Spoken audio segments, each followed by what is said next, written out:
tahun ke-80 hari lahir Kejaksaan Republik Indonesia. Semoga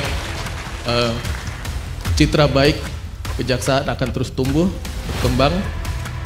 Dalam kesempatan ini, saya ingin menegaskan bahwa follow the asset dan follow the money melalui DPA bukanlah pelemahan hukum, melainkan penguatan hukum. Bukan sekedar cara baru menyelesaikan perkara, tetapi merupakan jalan strategis untuk melindungi kepentingan bangsa. Kembalikan semua aset yang sudah saudara korupsi, kembalikan. Jadi melihat fenomena semacam itu, rupanya negara sangat concern untuk bagaimana caranya mengembalikan kerugian negara itu secepat mungkin. Jadi perlu kita tahu bersama bahwa Deferred Prosecution Agreement itu merupakan salah satu bentuk penyelesaian perkara di luar pengadilan.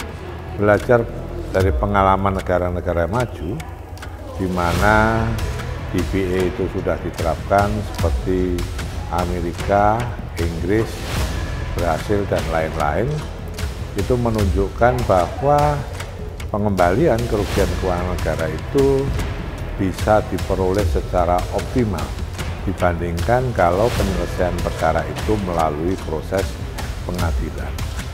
Harapan saya, penuntut umum yang akan diberikan kewenangan untuk melaksanakan DPA ini, yang pertama tentunya harus profesional, dan yang kedua harus di dalam melakukan tugasnya itu harus ada pengawasan yang lebih ketat lagi, agar supaya tidak terjadi abuse of power di dalam pelaksanaan DPA itu sendiri.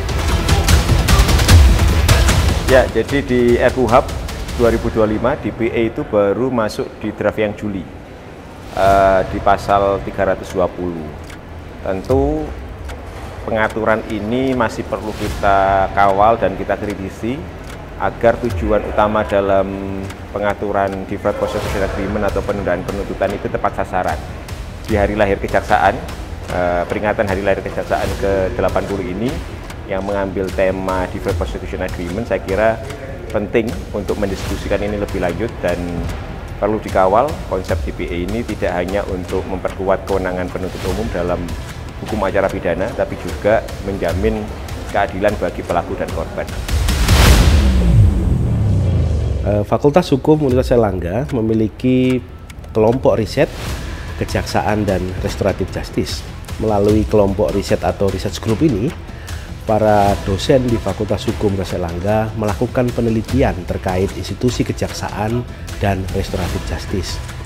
Melalui acara seminar dalam rangka peringatan 80 tahun Kejaksaan Republik Indonesia ini, kita mendiskusikan tentang kemungkinan diterapkannya penundaan penuntutan atau Deferred Prosecution Agreement khusus terhadap korporasi dalam proses pidana.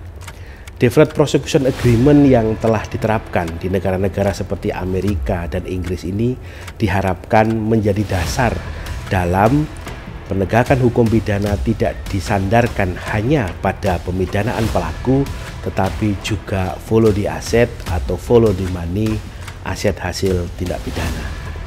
Fakultas Hukum Universitas Airlangga, dalam hal ini pusat atau kelompok riset kejaksaan dan restoratif justice, ingin memberikan sumbangsih bersama dengan kejaksaan untuk membangun sistem hukum pidana yang lebih baik.